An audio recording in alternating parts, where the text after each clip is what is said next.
नमस्कार मित्रों।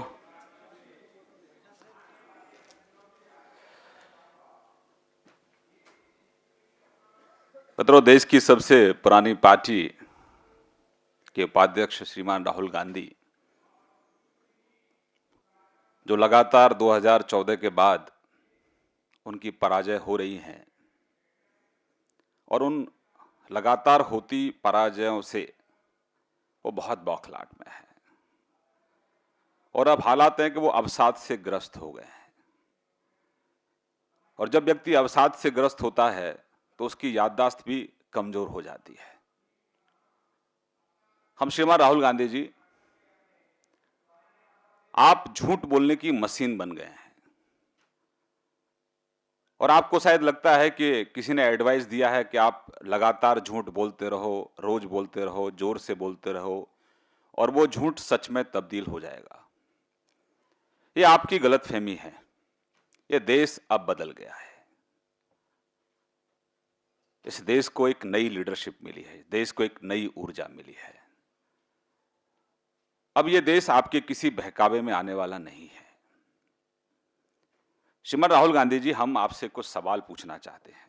आप लगातार सवालों की बौछार करते हैं और आपके सवालों में सच्चाई नहीं होती है, वो सिर्फ राजनीतिक द्वेष की भावना से ग्रस्त होते हैं। हमारा सीधा सवाल है कि जब आप सत्ता में थे तब भी आप चोरों की सहायता करते थे, अब आप सत्ता से बाहर हैं, आज भी आप चोरों की वकालत करते हैं, आप भ्रष्टाचारियों का समर्थन करते हैं। आखिरकार भ्रष्टाचारियों के साथ आपकी क्या साठगांठ है? जनता यह पूछना चाहती है। जब पूरा देश आज भ्रष्टाचार और काले धन के खिलाफ एकजुट है, देश का गरीब, देश का किसान आज भ्रष्टाचार को समूल नष्ट करना चाहता है और जो प्रधानमंत्री ने मुहिम चालू की है उसमें पूरी शिद्दत के साथ वो प्रधानमंत्री के साथ खड़ा हुआ है। क्योंकि राहुल जी, इस देश के गांव के विकास में अगर सबसे बड़ी बाधा है तो भ्रष्टाचार है। ये बात तो आपके पिताजी और देश के पूर्व प्रधानमंत्री राजीव गांधी भी कहते थे कि गांव के विकास के लिए जो पैसा जाता है वो 90% भ्रष्टाचार की बलि चढ़ जाता है और 10% पैसा गांव के विकास के लिए जाता है। हम तो प्रयास कर रहे हैं कि वो 90% भ्रष्टाचार की बलि जो चढ़ता था उसको किस तरीके से, जो बीच में कमीशन लोग खाते थे, उसको कैसे समाप्त किया जाए और गांव को कैसे आर्थिक रूप से संपन्न किया जाए। गांव में 24 घंटे बिजली देने का हमारा संकल्प है। गांव के अंदर जो शिक्षा व्यवस्था समाप्त हो गई है उसको दुरुस्त करने का हमारा संकल्प है। गांव में स्वास्थ्य सेवाएं जो चरमरा गई हैं उसको दुरुस्त करने का हमारा संकल्प है। गांव के अंदर सड़कें नहीं है, वहां सड़कें बनाने का संकल्प हमारा है। ग्राम उदय से भारत उदय का संकल्प हमारा है। आपको गांव के लोगों से इतनी चिढ़ क्यों है? आखिरकार गांव के लोगों ने आपका क्या बिगाड़ा है कि आज गांव के उत्थान के लिए एक प्रधानमंत्री 18 घंटे, 19 घंटे, 20 घंटे लगातार कठोर परिश्रम कर रहा है। और जिन लोगों ने लंबे समय से इस देश को लूटने का काम किया है, जिन लोगों ने गरीब के पैसे को काले धन के रूप में संचय करने का काम किया है, ये लड़ाई राहुल जी हमारी उनके खिलाफ है।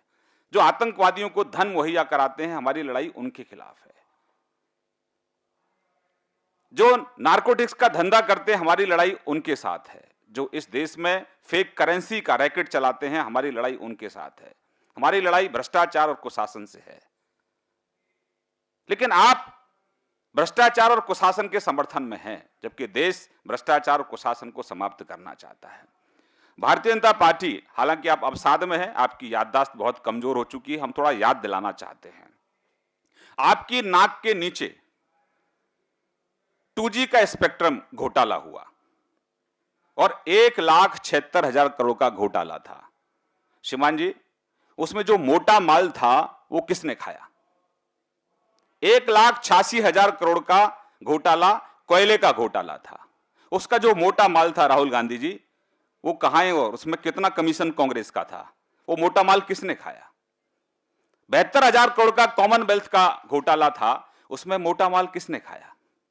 VIP चौपर घोटाला, आपकी ननिहाल इटली में जो घोटाला किया और जो घोटाले में जिन लोगों ने रिश्वत दी इटली में, उनको सजा हो गई। और आपकी सरकार थी, आपके नाक के नीचे कौन लोग थे जो घोटाला कर रहे थे और उसमें जो मोटा माल आया वो किसने खाया, ये जनता पूछना चाहती है। आप बार बार अडानी जी का, अंबानी जी का बहुत नाम लेते हैं, उतना आप शायद कांग्रेस के लोग सोनिया जी का भी नाम नहीं लेते हैं। आप गुमराह करने की लोगों को कोशिश करते हैं। आपकी नाक के नीचे 36 लाख करोड़ का जो कॉर्पोरेट जगत को जो आपने सौगात दी थी कर्ज माफ करके, उसमें क्या इंटरेस्ट था, आपका क्या हित था? विजय माल्या आपका परम मित्र है। 2012 में जब स्टेट बैंक ऑफ इंडिया ने उसके अकाउंट को फ्रीज कर दिया क्योंकि वो 1450 करोड़ नहीं चुका पा रहा था, फिर आपने उसको बेल आउट पैकेज क्यों दिया, 1500 करोड़ आपने क्यों दिए? जनता आपसे यह सवाल पूछना चाहती है। जनता यह भी पूछना चाहती है श्रीमान राहुल गांधी जी कि जब स्विस बैंक की आप, जब सत्ता में आप नहीं है तो स्विस बैंक आपको याद आ रहा है, जब सत्ता में थे तो आप वही पॉलिटिकल पार्टी के नेता हैं, जब सभी सांसदों ने राज्यसभा के चेयरमैन को और स्पीकर को यह शपथ पत्र लिखकर दिया था कि हमारा विदेशों में ना तो कोई अकाउंट है ना ही कोई पैसा है, अगर है तो सरकारी संपत्ति उसको घोषित कर दिया जाए। राहुल जी, आपने क्यों नहीं शपथ पत्र दिया? क्या कारण थे?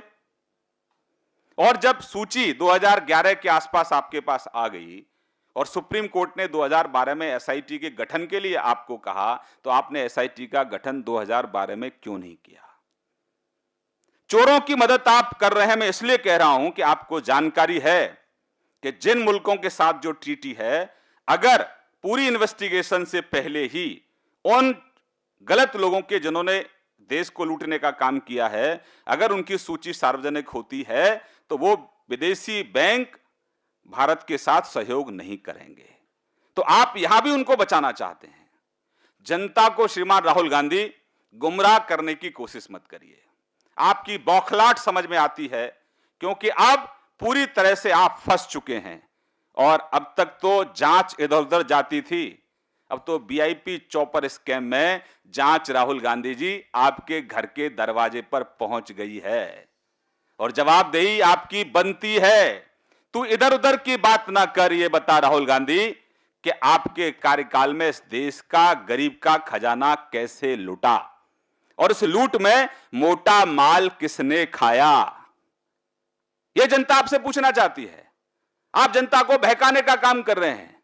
राहुल गांधी जी, आज आपको लगता है कि नोटबंदी के बाद जो हत्याएं हुई, जो आप कह रहे हैं मौतें हुई, मौतें राहुल गांधी जी कहीं पर भी किसी भी कारण से किसी की भी होती है, बहुत दुखद होती है, बहुत दुख होता है, पीड़ा होती है, संवेदना होती है। हमें भी बहुत संवेदना है, लेकिन आपके चेहरे पर, आपके माथे पर तो लगभग 695 किसान प्रतिदिन आत्महत्या करते थे। ये तो बेशर्मी की पराकाष्ठा है श्रीमान राहुल गांधी। आपकी नाक के नीचे 10 साल के अंदर 2.5 लाख से ज्यादा किसानों ने आत्महत्या की। हम मौतों पर राजनीति नहीं करते क्योंकि मौतों पर राजनीति करने का कांग्रेस पार्टी का इतिहास रहा है। सत्ता की हवस के लिए जलती चिताओं पर भी कांग्रेस रोटी सेकती है। देश का बंटवारा सत्ता की हवस के लिए किया। दोनों साइड में लाखों लोग मारे गए। अगर चाहती उस समय कांग्रेस तो उस बंटवारे को रोक सकती थी, वो जो जनसंहार हुआ उसको रोक सकती थी। मौतों पर राजनीति मत करो, ये बात निकलेगी तो बहुत दूर तक जाएगी। हमारी सरकार की कोशिश है, देश के प्रधानमंत्री की कोशिश है कि इस देश के किसान को एक सुरक्षा कवच दो कि जो मौतों का सिलसिला है इसको रोका जाए। इसलिए हमारी सरकार ने 2.5 साल में 2 बार एमएसपी बढ़ाने का काम किया है। श्रीमान राहुल गांधी, यह हमारी सरकार है जिसने किसान को फसल बीमा योजना दी है। और हम सवाल ये भी पूछते हैं कि जब जो फसल बीमा योजना का लाभ भाजपा शासित राज्यों में किसानों को मिल रहा है, हिमाचल के किसानों को क्यों नहीं मिल रहा है? क्योंकि वहां आपकी सरकार है। आपकी करनी और कथनी में बहुत फर्क है राहुल गांधी। आप जहरीली जबान बोलते हैं और जहरीली जबान के साथ साथ वो बहुत खोखली भी होती है, तथ्य उसमें नहीं होते हैं। राहुल गांधी जी, आपकी पार्टी का केजरीवालकरण हो गया है। ये देश झूठ बोलने वालों को स्वीकार नहीं करता है। अगर आपके पास में तथ्य हैं, कुछ गट्स हैं, तो आप संसद में क्यों नहीं बोलते हैं? संसद को क्यों नहीं चलने देते हैं? आपको मालूम था कि संसद में आपकी पोल खुलेगी और इसीलिए झूठ का ढोल आप बजा रहे हैं, जिससे कि आपकी जो कमियां हैं, आपकी जो विफलता है, आपकी जो सरकार के द्वारा किए गए गलत काम हैं, वो लोगों तक नहीं पहुंचे। राहुल गांधी जी, देश के प्रधानमंत्री पर झूठे आरोप लगाने का आपका बड़ा लंबा इतिहास रहा है।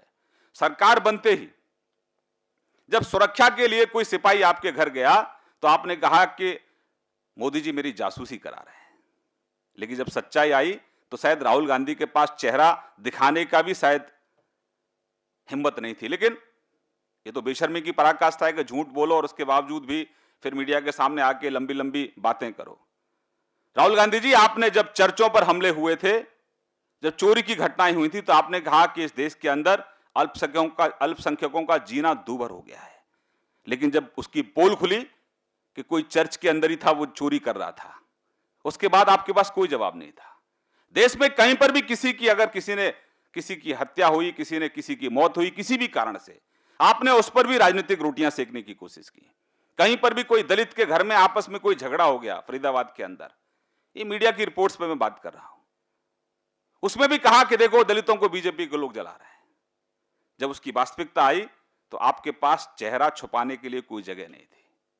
तो ये झूठ बोलना राहुल गांधी बंद कर दीजिए और सच्चाई का सामना स्वीकार करिए। ये सच्चाई ये है, इटली कांग्रेस के उपाध्यक्ष, ये लोकतंत्र है, भारत का लोकतंत्र, भारत की संस्कृति, शायद इससे वास्ता आपका कभी रहा नहीं है। कांग्रेस का परिवार तय कर सकता है कि कांग्रेस का अध्यक्ष कौन बनेगा, उपाध्यक्ष कौन बनेगा, लेकिन इस देश का प्रधानमंत्री कौन बनेगा, ये देश की जनता तय करती है। ये कांग्रेस का जो प्रथम परिवार है, ये 10 जनपद तय नहीं करता है। तो लोकतंत्र का सम्मान करना सीखो और सरकार को डराना बंद कर दो झूठ बोलकर। ये झूठे आप कंप्यूटर से कुछ निकालकर कुछ दिखाते रहते हो पब्लिक को कि देखिए देखिए देखिए। ये झूठ बेचना बंद कर दो, झूठ बिकता नहीं है, झूठ के पैर नहीं होते हैं, झूठ बहुत जल्दी विलुप्त हो जाता है। सच्चाई यह है कि आप अपने ही द्वारा जो बुना हुआ मकड़ जाल है उसमें पूरी तरह से कांग्रेस पार्टी फंस चुकी है और इसलिए लोगों का ध्यान बांटने के लिए आप लगातार गलत बयानबाजी कर रहे हैं। हमारा आपसे आग्रह है कि कांग्रेस पार्टी पूरी तरह से, जनता ने कांग्रेस पर भरोसा करना बंद कर दिया है, कांग्रेस के नेताओं ने राहुल गांधी पर भरोसा करना बंद कर दिया है। बड़ी तादाद में कांग्रेस का पलायन दूसरी पॉलिटिकल पार्टियों की तरफ हो रहा है, भारतीय जनता पार्टी की तरफ बहुत बड़ी तादाद में लोग आ रहे हैं और अब तो हालात ये हैं श्रीमान राहुल गांधी कि आपके साथ में जो विरोधी पक्ष के लोग भी थे वो भी आपको छोड़ते हुए चले जा रहे हैं, क्योंकि आपकी विश्वसनीयता नहीं है, आप पर लोग भरोसा नहीं करते हैं, क्योंकि आपको स्वयं नहीं पता है कि आप क्या बोल रहे हैं। तो हम आपको निवेदन करना चाहते हैं कि लोकतंत्र का सम्मान करिए और यह सरकार लंबे समय तक रहने वाली है, आदत डाल लीजिए, आदत पड़ जाएगी। मेरी तरफ से इतना ही, बहुत बहुत धन्यवाद।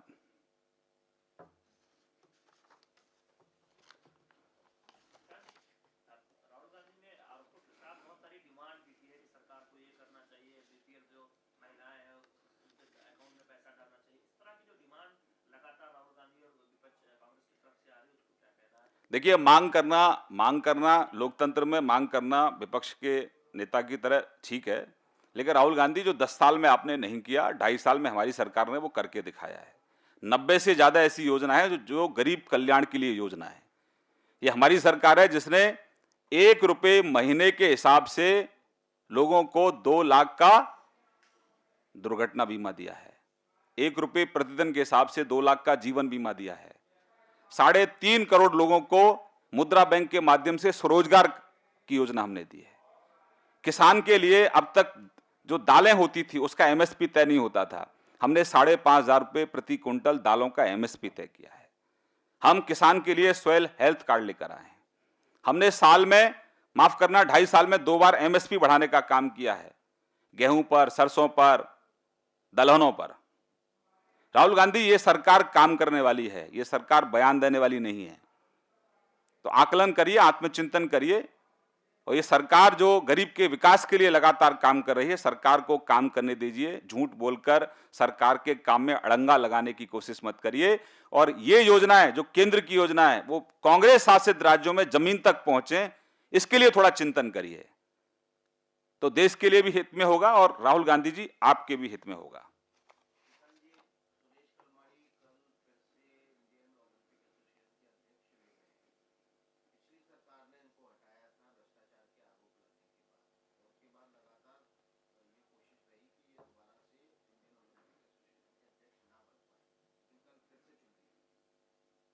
इस राहुल वाले इशू पे अगर कोई किसी का जवाब है तो।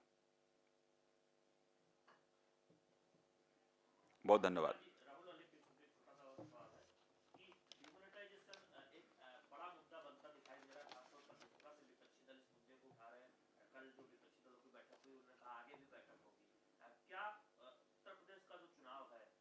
बीजेपी भी अपने तरफ से इसे बड़ा मुद्दा बनाएगी या फिर विपक्ष की तरफ से बड़ा मुद्दा तो बनाएगी? 2014 के चुनाव में भ्रष्टाचार एक बड़ा मुद्दा था और देश के लोगों ने नरेंद्र भाई मोदी जी पर विश्वास और भरोसा व्यक्त किया था। 2.5 साल में वो भरोसा और विश्वास और मजबूत हुआ है। जिस तरह से भ्रष्टाचार को समूल नष्ट करने के प्रयास हमारी केंद्र की सरकार के द्वारा किए गए हैं, उसकी सराहना गांव तक हो रही है, शहरों में हो रही है। लेकिन दिक्कत यह है कि जिन लोगों ने भ्रष्टाचार से काला धन संचित किया है, खासतौर से पॉलिटिकल पार्टियों को, उनकी जो रात की नींद है वो खराब हो गई है। जहां जनता बहुत खुश है, वहीं जो पॉलिटिकल पार्टियां हैं जिन्होंने भ्रष्टाचार का जिनके साथ गहरा गठजोड़ था, उनको जरूर तकलीफ है, लेकिन जनता बहुत उत्साहित है, जनता बहुत खुश है और लोगों को लग रहा है कि अब इस देश से भ्रष्टाचार समाप्त होगा, तभी गांव का विकास होगा। बहुत धन्यवाद।